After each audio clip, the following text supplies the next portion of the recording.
আমার নয়নে ভাষা আরবের ছবি নাতে রাসূল পেশ করি রাসূলের শানে একটি কিছু গাওয়ার প্রস্তাব আসলে এটাকে ডিনাই করা উচিত না, তাই না? অন্য সব গজলের চেয়ে এটা গজল। শেষে আবার যুদ্ধ হবে, 2 লাইন বলবো। দেখেন 2010 যুদ্ধের কোনো আকৃতি নাই, প্রকৃতি নাই, আভাস নাই, আবহাওয়া নাই, কারণ নাই, কিন্তু আল্লাহ লিখেছেন আবার যুদ্ধ হবে। আবার যুদ্ধ হবে, এটা কি হচ্ছে? পাহাড়ে আর রাজধানীতে হয়নি তো আবার যুদ্ধ হবে, এটাও হয়তো বা আল্লাহ চেয়েছেন, সেই জন্য লিখেছি সম্ভবত। যাই হোক, আমার নয়নে ভাসে আরবের ছবি। যাদের উঠে পড়ার তাড়াহুড়া, আবার যুদ্ধ হবে গান শোনার খুব অপেক্ষা, তাদের কাছে ভালো লাগবে না, মজা লাগবে না। দিলটাকে নরম করে ফেলেন, চোখটা বন্ধ করেন, মনে করেন নবীজি সাল্লাল্লাহু আলাইহি ওয়াসাল্লাম যদি মক্কায় এখনো থাকতেন, আমাদের ভাবনাটা কি হতো? অথবা আমরা যদি সেই যুগে সাহাবী হওয়ার তৌফিক পেতাম, তাহলে আমাদের ভাবনাটা কি হতো? সেভাবে চিন্তা করেন, কবি হৃদয় দিয়ে সেভাবে আমি ব্যাপারটাকে কল্পনা করার চেষ্টা করেছি। আমার নয়নে ভাসে আরবের ছবি, মক্কা মদিনাতে আছেন যেন নবী। আমার নয়নে ভাসে আরবের ছবি, মক্কা মদিনাতে আছেন যেন নবী। আমি যেন স্বপ্নে তাহার দেখা পাই, আমি যেন স্বপ্নে তাহার দেখা পাই।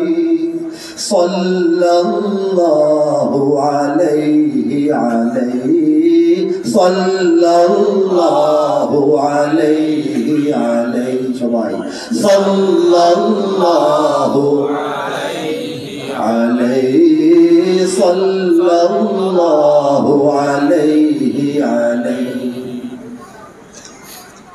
আমি আমার কথা বলছি না, সবাই নিজেকে কল্পনা করেন। আমি যেন তার হাতে রেখে হাত, হৃদয়ে হৃদয় রেখে পড়ি শাহাদাত। আমি যেন তার হাতে রেখে হাত, হৃদয়ে হৃদয় মেখে জপি শাহাদাত। তারি সাথে মদিনাতে হিজরতে যাই, তারি সাথে মদিনাতে হিজরতে যাই। সাল্লাল্লাহু আলাইহি সাল্লাল্লাহু আলাইহি। যদি সে সময় থাকতাম, যেন রাসূলের হাতে হাত রেখে ঈমান আনার তৌফিক পেতাম, কেমন লাগতো? কেন এটা কি দুঃস্বপ্ন? পৃথিবীতে ঘটে নাই ঘটনা? সাহাবায়ে কেরাম কি নবীজির হাতে হাতটা রেখে ঈমান আনা নাই?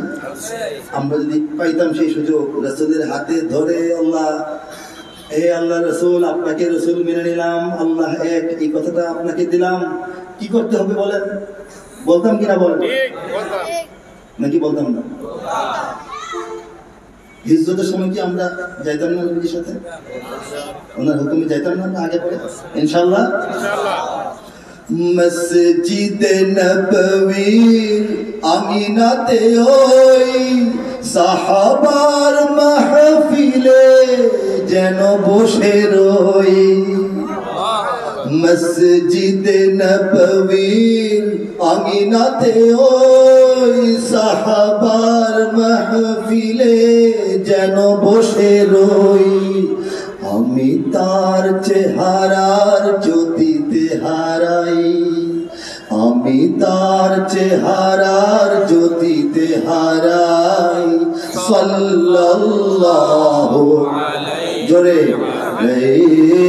সাল্লাল্লাহু আলাইহি সাল্লাল্লাহু আলাইহি সাল্লাল্লাহু আলাইহি। রাসূলুল্লাহ সাল্লাল্লাহু আলাইহি ওয়াসাল্লাম ইসলামের কবিদেরকে ভালোবাসতেন। ইসলামের প্রখ্যাত কবি হযরত হাসান ইবনে সাবিত ইসলামের পক্ষে কবিতা সঙ্গীত পেশ করতেন, কাফেরদের বিরুদ্ধে কথা বলতেন। আল্লাহ রাসূল বলেন যে আমার মসজিদে যেখানে বসে আমি জুমার বয়ান দিই, খুতবা দিই, আলোচনা করি, তালকিন দিই, এই মসজিদ নববীর আমার এই মসনদের পাশে আরেকটা ছোট্ট আরেকটা খেজুরের মেম্বার তৈরি করে দাও, হাসান এখানে কবিতা পেশ করবে। হুজুর আসছেন? আচ্ছা,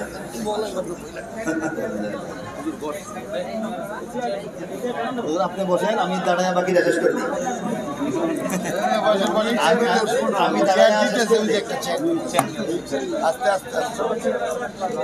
আমি বলি হুজুর কেন আসছেন, বলবো হুজুর এই সুর, এই কথা শুনে, এই সুর শুনে চলে আসছেন। রাসূলের জিন্দেগানি, রাসূলের জীবন, রাসূলের সিরাত সম্পর্কে হুজুরের আলোচনা, শত শত মহব্বতের আলোচনা, সেই আবেগ থেকে হুজুর চলে আসছেন। আমি শেষ করছি আস্তে আস্তে। ইসলামের কবির জন্য রাসূলুল্লাহ সাল্লাল্লাহু আলাইহি ওয়াসাল্লামের নির্দেশে একটা মঞ্চ তৈরি করা হয়েছিল মসজিদ নববীর ভিতরে, শুধু ইসলামের পক্ষে কবিতা পেশ করার জন্য বলেছেন।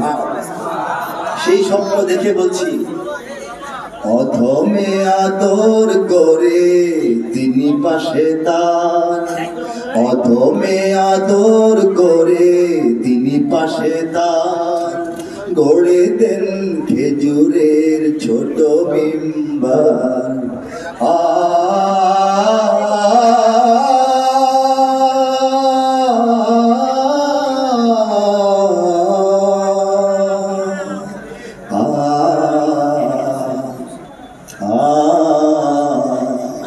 সেখানে কবিতা পড়ি তারি গান গাই, সেখানে কবিতা পড়ি তারি গান গাই।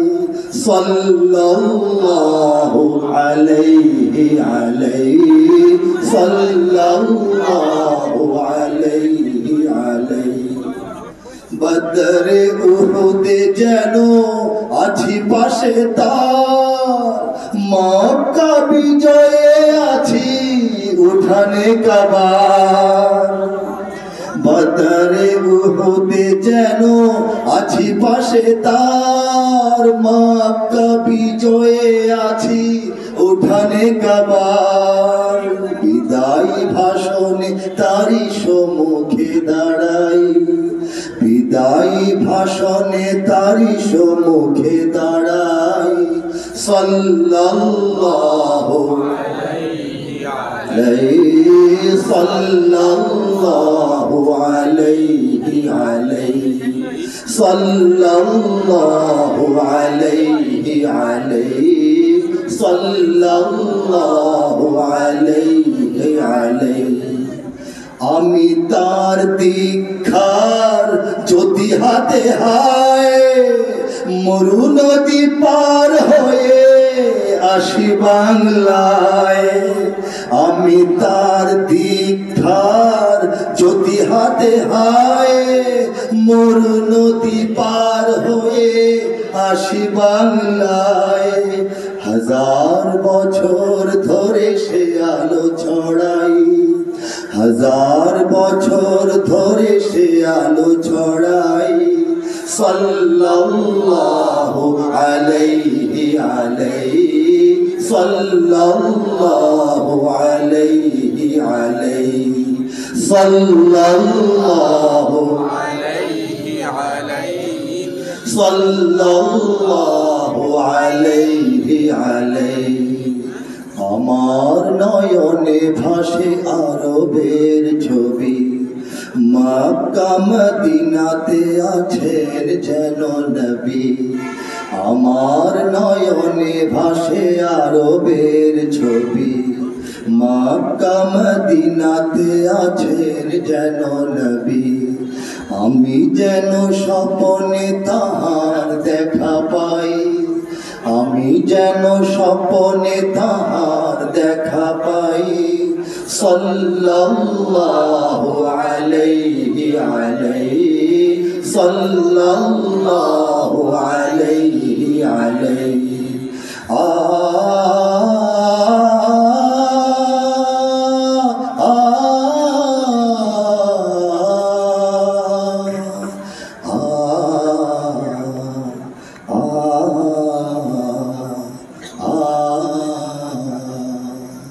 সাল্লাল্লাহু আলাইহি ওয়াসাল্লাম।